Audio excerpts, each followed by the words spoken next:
ఇక్కడనే ఉండిగా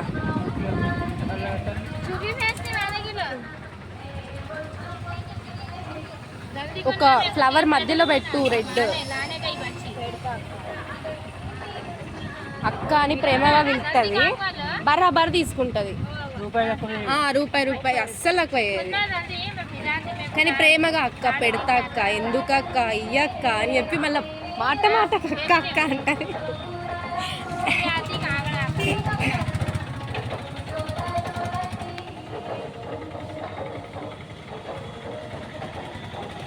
మీ mummy 2-3 complaints ఇచ్చిందని చేస్తాంది కదా లేకపోతే చేయకపోతుండే పని వద్దు ఆమెకి అనగానే చేస్తుంది రానన్నదమ్మా అవునా రాను నేను పో అంటాంది రాకపోతే ఎట్లా